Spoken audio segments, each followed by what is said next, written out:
This is the Franchise QB Podcast, where we empower entrepreneurs to win big in franchising. We huddle up weekly to educate our audience about the most successful small business model ever created, franchising.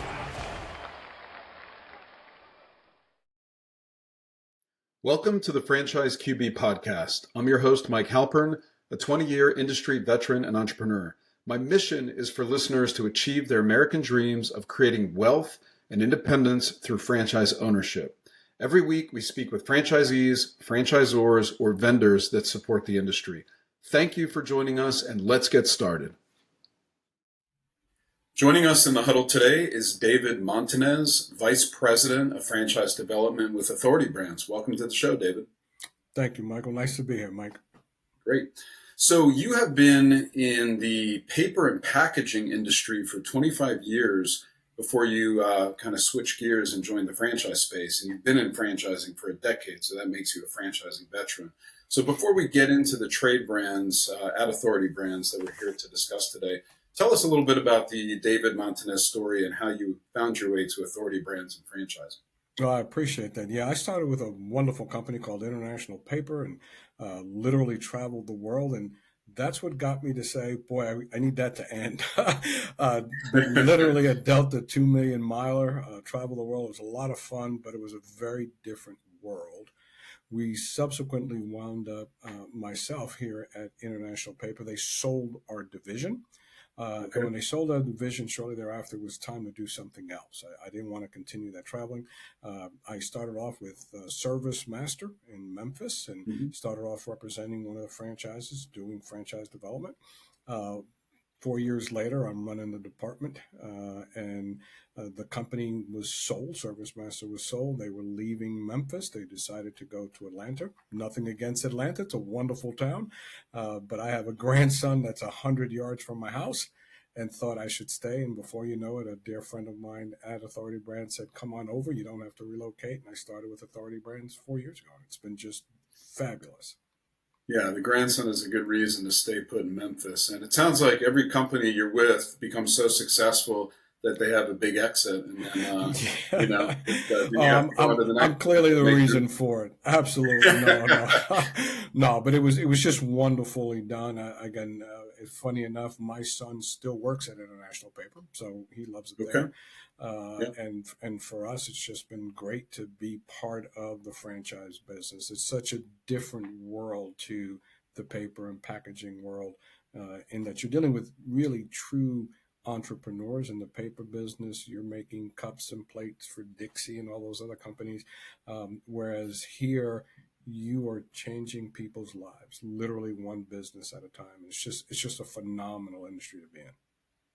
Yes, we are in a great industry. So let's talk a little bit about Authority Brands. So anyone that's listening that doesn't know, Authority Brands is a family of leading home service brands. Recently, as you and I discussed before we started this podcast, you had a record-breaking first quarter, added 58 new franchise owners, more than 100 territories in the United States. So I think the timing is really great for us to kind of discuss your brand portfolio. And that's where you and I met. I was out there in Columbia, Maryland, visiting your headquarters last year, and it was a great experience for me. So at present, there are 16 brands in the Authority Brands portfolio. Today, we're going to discuss your trade brands, and those brands are Benjamin Franklin Plumbing, 1 Hour Heating and Air Conditioning, Mr. Sparky Electric, and DryMedic Restoration Services. So, home service franchises are thriving as demand increases from homeowners. So let's start there. Like, why all this demand for home service and trade brands? Sure. And, it really started kind of around the COVID period. It started to ramp up as people were staying at home, working from home. The demand for an home environment that mirrored what they were doing in office buildings kind of started to kick off. And what you found is that launch, right? It turns out you can work from home and get the job done and still meet the needs of your customers and clients.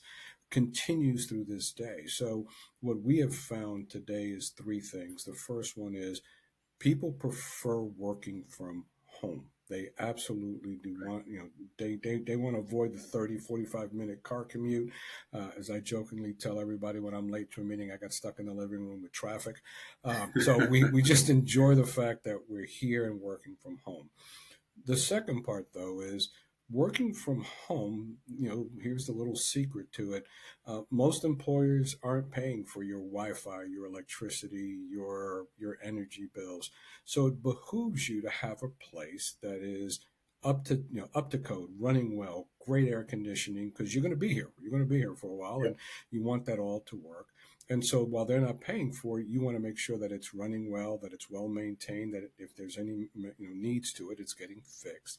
And the third part that, again, just is true, as people are now working at home, the hours become longer but staggered. So it's okay to take off in the middle of the day for 2 hours because you're going to work 2 hours tonight to offset it because you're going to call California if that's, if you're in the Eastern time zone or whatever. So all of that is leading to an increased demand in services around how do I make my workspace at home better, more efficient, and less costly, because remember, we're paying the bill for it. And that has just been something that has continued to grow today. We're still seeing it. And these are services that are different than the, do it yourself, right? It's one thing to try to, patch up a wall with some sheetrock, and another to change the electrical outlets, right? The electrical outlets could wind up with no house, right, if you set it on fire. And so all of those things seem to be creating the demand for our business, and it continues to move forward. And thus far, it's been really good. Yeah, and I want to talk about the do-it-yourselfers here in a moment. But I fit that description. I have been self-employed since '06. And for 14 years, going till 2020, I rented office space. And that's where I went to work. And then pandemic hit. And I thought, okay, it'll just be temporary working from home. Well, it's 2024 for anyone keeping track. And that's 4 years I've been working out of my home office. And,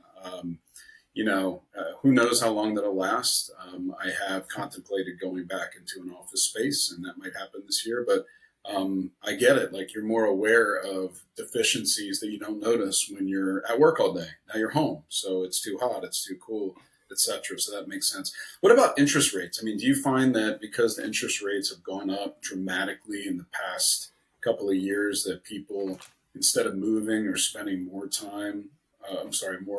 money on home improvements instead of kind of what they were spending on before? Oh, 100%. I think what you'll find is that, years ago, and it wasn't that long ago, but years ago, interest rates were hovering for new home sales in that, 3-4% range, depending on your credit worthiness. And those are gone. And so now people are sitting here saying, I'm going to, rather than sell my home because I'm going to take a lower price because of the interest rate that the buyers are coming into, they've decided to fix it. They decided to upgrade. The folks that are coming in today, adding, new bathrooms to their homes, or adding, new offices. My wife and I are the same way. Remember, I worked 25 years in the paper industry. I wore a suit and tie every day to work, and kind of when I came home, when I first started, I was working from home with a suit and tie, and that totally changed. But from a mindset of, we added an office space for her, we added an office space for me, and that has just continued in this process. And I will tell you that, driven by interest rates, driven by the fact that, yes, I can sell my home today, but the next one I buy will be smaller and cost me more, has just stopped people from selling homes. Big deterrent. Absolutely. And so what you're finding now is that if I'm not going to sell, then I'm going to fix the problem, right? I'm going to go out and get it all fixed and updated. Yep. And you mentioned, or I mentioned earlier, the record-breaking first quarter, but looking back at last year, 190 franchise agreements inked, 421 new territories, 60% year-over-year increase from 22 to 23, and that trend's continuing this year. So I think that speaks to what's happening out there.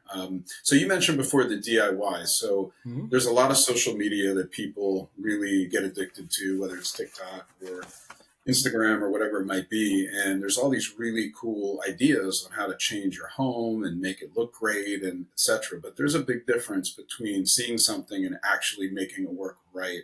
So are you finding that maybe projects that go sideways, your trade brands are stepping in to kind of fix the problem, or once the homeowner realizes I really can't do this myself, they're kind of leaning on you guys to come out and do it right?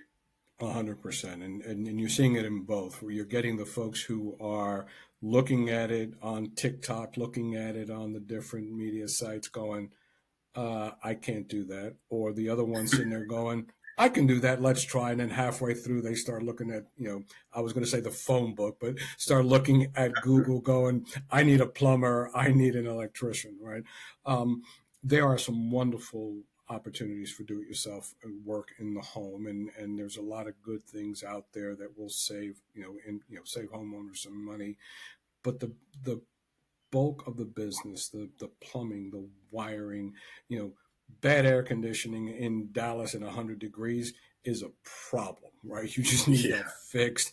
And going out there with your screwdriver and a can of Freon isn't the answer. It's just not. And so there are certain things, and I think that's what's made our brands much more resilient, right? Nothing is recession proof, but overall what's helped us a lot is these are essential services where you're not going to risk doing that part on your own. It's totally different if you want to try to stucco your ceiling, or if you want to put in a new closet with different shelves. That's wonderful, but plumbing, electrical, HVAC, and then of course restoration work when the time comes, you just don't want to try that on your own.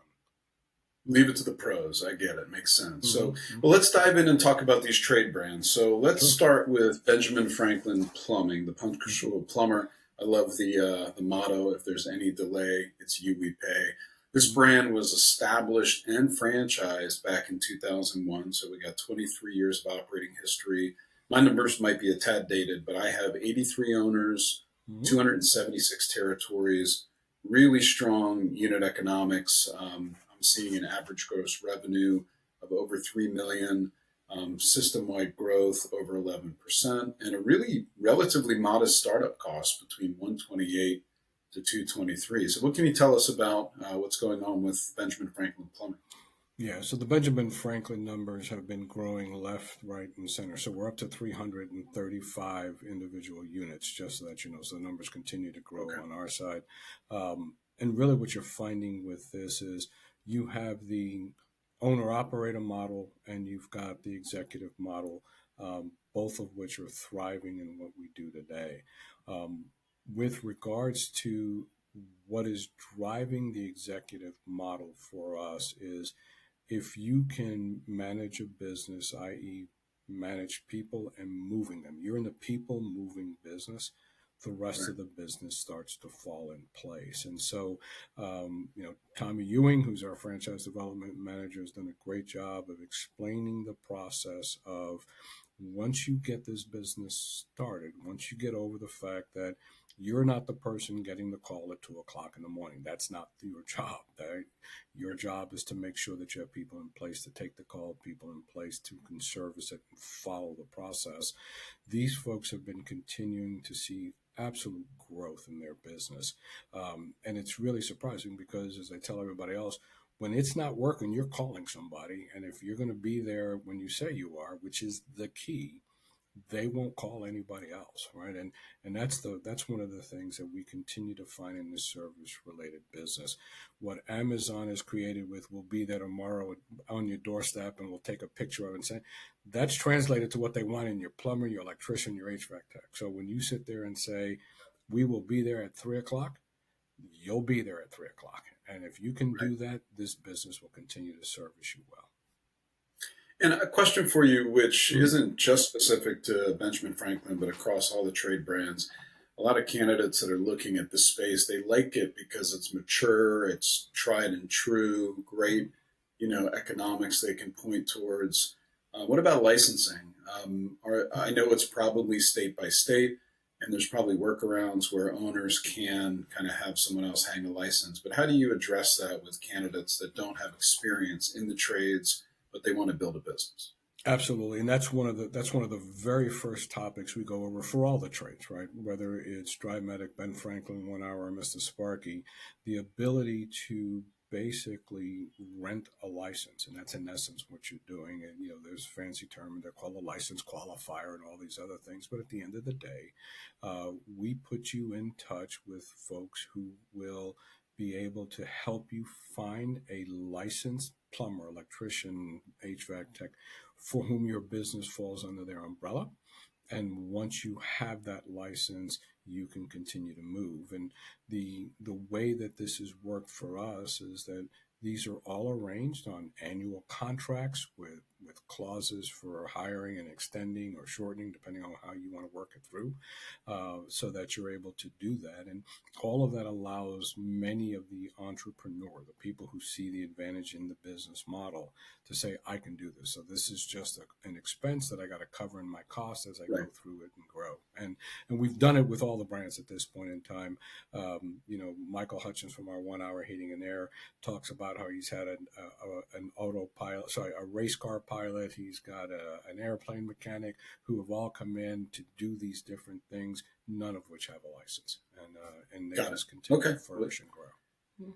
Yeah, thanks for clarifying. And then I guess with something like plumbing, I mean, that's really urgent. If there's a pipe that breaks, the plumber's the first person that gets the call. But I'd imagine there's also revenue streams that are recurring for maintenance. Is that the case, or is it pretty much like, hey, this is mostly emergency services? No, and again, if you go back to the fact that most people are staying in their homes today, that they're not leaving them because of the high interest rates or because of the limited inventory of homes that there are, they're continuously making sure that that their equipment is running well, that it's being serviced. So many of our franchisees today offer what we call comfort clubs, and for $79.99, they'll go ahead and they'll service your HVAC twice a year, and they'll come out.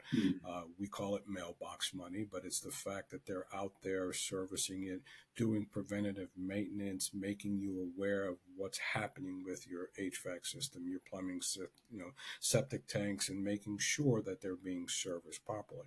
And so we have several franchisees that really focus well on that comfort club. They want to make sure that when they get into the homeowner's, attic, ceiling, wherever they are, they're able to sit there and service the need, but also make sure that the customer is aware of potential threats lurking, or if everything is fine, not to worry about it. It's great. You don't have to worry about it. We'll see you 6 months from now when we change filters, do attic, reviews, whatever the case may be. And that is great reoccurring revenue for the franchisees.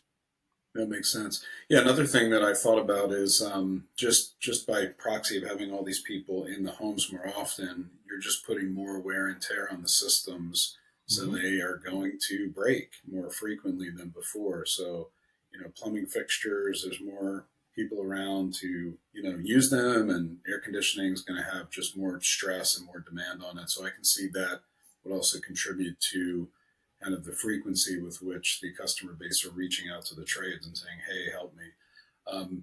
So let's talk a little bit about the next brand, which is 1 Hour Heating and Air Conditioning. So this one started about 2 years after Benjamin Franklin in 2003, also franchised the same year. Again, my numbers might be a little dated from last year, but 78 owners, so a really mature brand, 323 territories, also with 33 that are corporate owned. So corporate's got some skin in the game with this brand.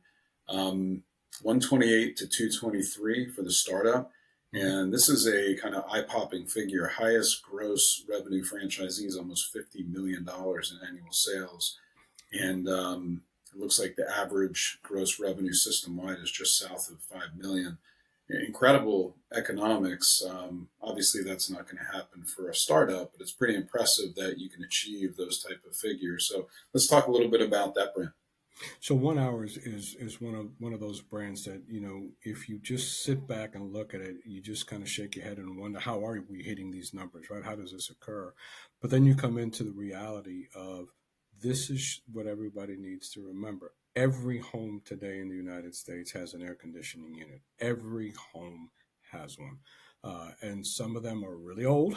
Some of them need to be addressed and fixed, and as you go through it. But we're finding more and more with the 1 hour that as the homes start to age, people are wanting to get their new air conditioning set in. They're wanting to get their ducts to work. They're making that all happen earlier so that they can enjoy the comfort because they're working from home. They're not going back to the office. And so today's equipment is going to add, improved air filters, improved systems so that the air quality is better overall.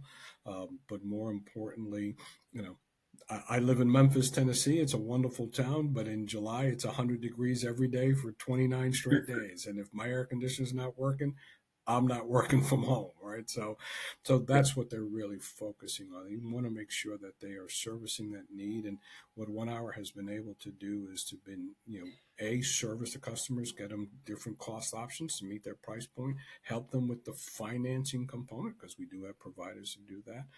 For our franchisees, we're able to utilize our in-house services for Buymax, which is a purchasing arm, which helps them lower the cost of the units coming in, from what they're paying for them. And again, allows them to service a customer in such a way where they could come back in 6 months and do a checkup and come back 6 months later and make sure everything's running the way it's supposed to. So it really is a way to leverage the business from the time you walk through the door in 6-month intervals that just continues to keep you in the front of mind of any homeowner. And it really has worked well. And what market is that $50 million franchise owner located in, and how long have they been doing it? In Florida. They're in Florida, and they're obviously a very large operation there. They have several locations throughout the Florida market, which totally makes sense. The continuous heat and what they've been doing.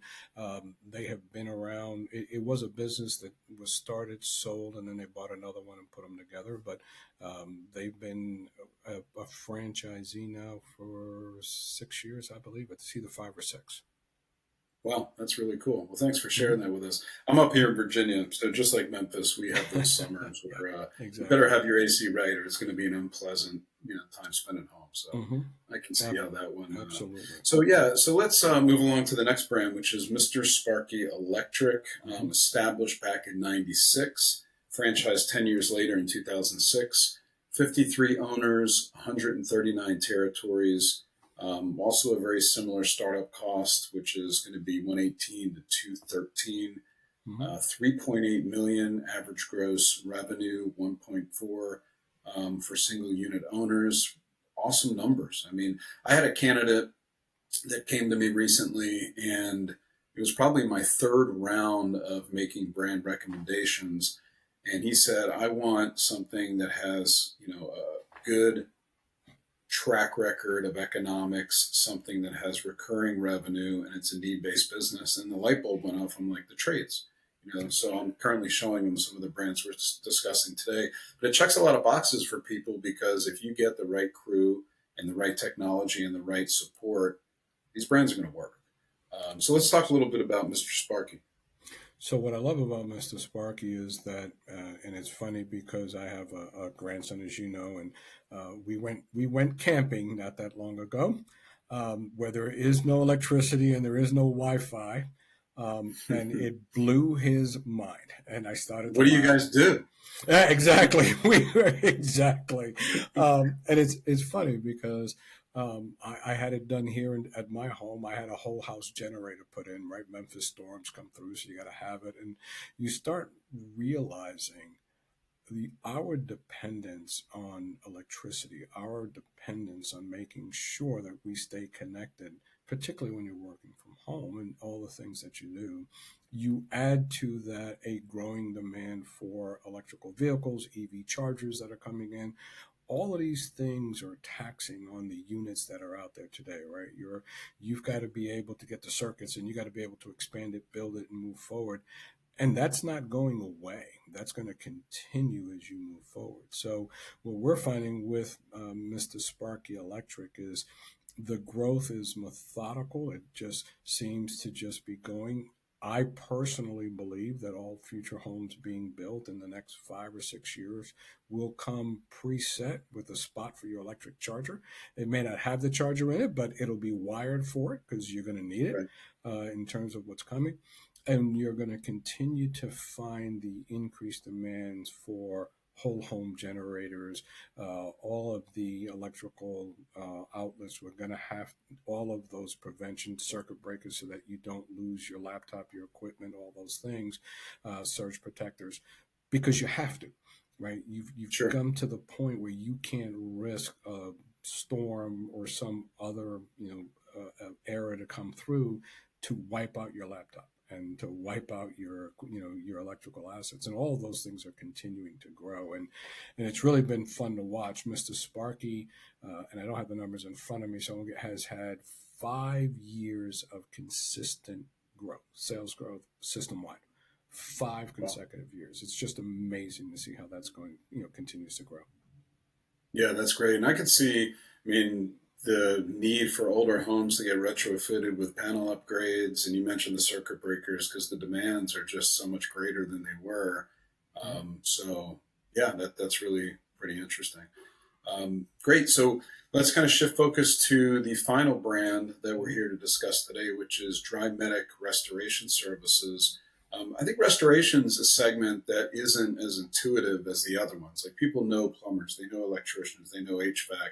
Restoration, it can mean a few different things. So I want to talk to you about what that is. But just in terms of the kind of housekeeping on this brand, established in 2014, franchised in 2023. And I know that there was a previous brand that you guys had in your network called Stop Restoration. And many, if not all of those owners are kind of converting over to the DryMedic branding. And currently 41 owners. I'm not sure how many territories. The startup cost looks like a little bit more, 133 to 317. But I did see in the item 19 that the top 25% of owners are averaging 3.3 million in revenue, 1.03 in average system-wide sales, with a top franchise owner at 8.5 million. So can you tell us a little bit about what type of services are provided within the DryMedic kind of portfolio? So what makes the DryMedic and our portion of the restoration business so attractive is you're not necessarily waiting for a hurricane or some polar vortex to burst pipes, throughout the country. Right. There is an astonishing amount of just issues that happen every day in America in homes. The water heater burst and it just had water dripping, and you didn't recognize or realize it for 6 months. And now you put your hand on the wall and your hand goes through the wall, right? It's those kind of things. What you find today is that the bulk of the restoration work from a day in, day out are those little issues that continue to mount up to where they finally raise their head. There's always going to be room for a flood that comes through and work that has to be done there. That I'm not minimizing. But most people just don't recognize that the restoration work is consistent daily activities that have occurred because of something happening 3 months ago, 4 months ago, and it just builds up to where now they have an issue. And what we find in our restoration side of the work is a lot of what they're doing is making sure that the problem is solved, right? So if your water heater is leaking, they can help you with a Benjamin Franklin plumber, for example, to help you get that addressed, right? The interconnectivity between all of these work very well. So they'll work with the Ben Franklin plumber, or they'll work with the 1 hour if your HVAC system is having issues in the attic. But a bulk of what they do is that.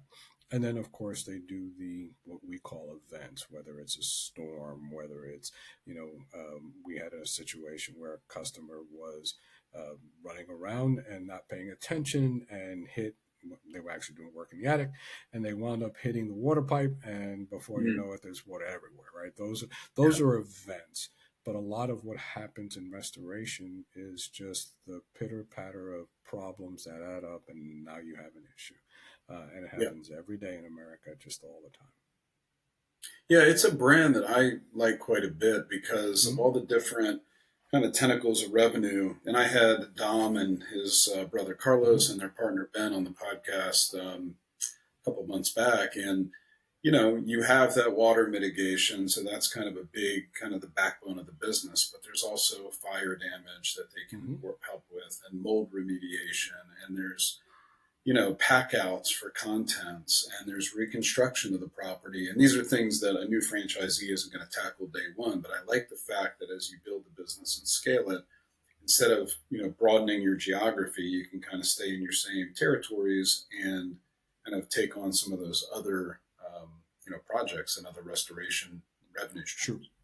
Absolutely, and that is absolutely correct. The revenue stream opportunities within the DryMedic family are tremendous. And to your point, right, you're not going to start them doing all day one, right? You gotta make sure you've got the first one done, but the first one will lead you to the second one, which will lead you to the third one, and so on. And you'll find that once you get once you get the reputation of, we'll be there on time because we said we would. Right. As long as you hold that mantra, you're going to see that the business just relishes the reliability, the dependability of you being there, doing the work.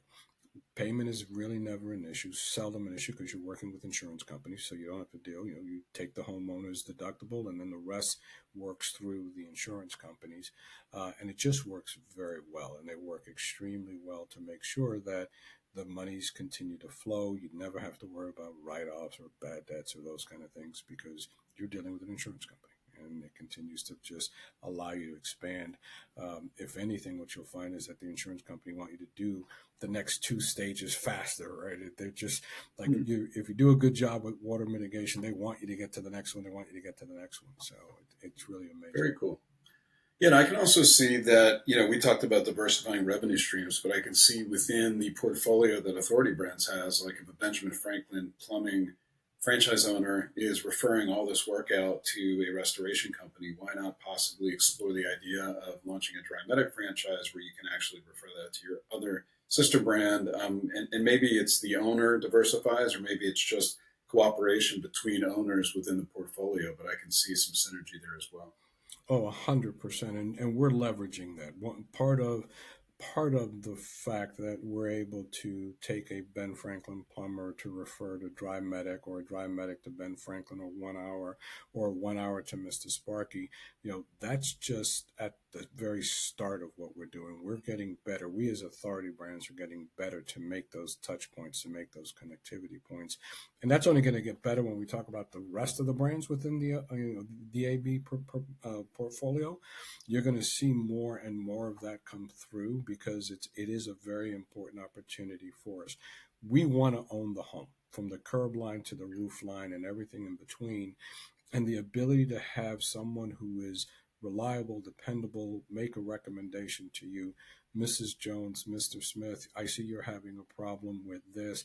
Let me refer you to Ben Franklin, 1 hour, Mr. Sparky, DryMedic, just goes a long way. It just goes an extremely long way, because they're sitting there saying, I trust this person who's servicing my pool, so he or she will give me a good recommendation for a plumber. And it just continues to snowball. And that is something that Authority Brands will do more of, and it will continue to push out that kind of interaction, not just amongst the trades, but amongst all of the brands coming across. And it's a great touch point for reliable, consistent, dependable service. Yeah.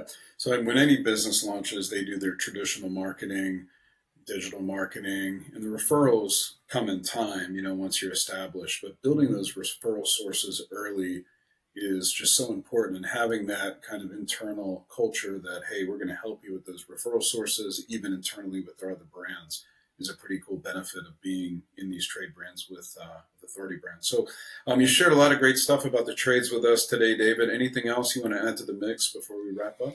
Yeah, well, here's what I'll tell you. And first of all, again, Mike, thank you for this. I always enjoy this. Great conversations. In terms of what we Absolutely. do with the trades, right, the ability to leverage off and talk to one another, I'll ask your listeners to, go to the Authority Brands website, authoritybrands.com, franchise. Take a look at what's out there, because we do have a true umbrella of brands specific to the trades. I will tell you that at last count, there were 28 franchisees that have dual brands, so they own two, Mr. Sparky and a Ben Franklin and a DryMedic. Those things are growing. They just continue to grow. We have a handful, I want to say 11, could be 12 now, tri-brands, so that they own Ben Franklin 1 hour, Mr. Sparky, which is... Don't tell me there's any quads, David. Well, now you beat me to the punch. And so we now have 2 quads that have all 4 brands in the trades. And we're going to continue to grow. So we are excited about what the future holds for the trades. The ability to leverage one to the other continues to just grow. I think the demand is out there and continues to grow, so that looks good. And I'll assure your listeners the following. There has been a resurgence of trade school, the resurgence of individuals who have said, college is beyond my grasp today. I can spend $200,000, $300,000 to go to college, or I can spend half of that or less and go get a trade. And they're going back to the trades. Recent articles show that some of the trade schools now are seeing admissions that haven't been seen in decades. So there'll be a reliable service group for you. There'll be a good opportunity for you to tap into these folks, right? Still have to be a good manager, still have to be, competitive rates and all those things, but it's there because the need is there. And as I tell everybody, our job is to read the tea leaves, not the history books. So you see this coming, you see that there are folks looking at the trade saying, here is an opportunity for me to have a career and work my way through it. I think you'll be extremely pleased with what comes ahead in the next 3-4 years as these students go through the process, graduate, and are ready to go and service the needs of the customers. That's fantastic. Thanks for sharing that with us. And it sounds like Authority Brands is doing its part to bring dignity to the trades. I know a lot of times those technicians aren't looked upon favorably. They should be because they're hard workers. And like you said, not everybody is destined to go to college, can afford it. And the trades is a really great way. I mean, some of these guys that are good at what they do are making 6 figures doing these trades, and putting them in an environment with great marketing so they're kept busy and they're treated well and they're compensated well. It's a really, really cool thing. So thanks for sharing that with us, David. So if anyone listening would like to connect with David and his team to discuss Authority Brands trade brands, contact me at franchiseqb.com. We're on Twitter at QBFranchiseQB. I'll get you guys connected. Thank you so much, David, for taking the time to get in the huddle and speak with us about Authority Brands trade brands. Mike, thank you. It's always a pleasure. Appreciate the time. All right. Thank you for listening to the Franchise QB podcast, where you're at the helm of your future as a franchise owner. If you enjoyed the content, please rate the show and recommend it to anyone that might be interested in franchising. Make sure to visit franchiseqb.com to subscribe to my newsletter and for an actionable playbook to go from walk-on to legend in your new business. Follow us on Twitter at QBFranchiseQB and join us every week for a new episode. See you next time. Visit franchiseqb.com to take the next step of your journey towards wealth, independence, and franchise ownership. And remember, when working for the man gets old, you must do something bold. Thank you for listening.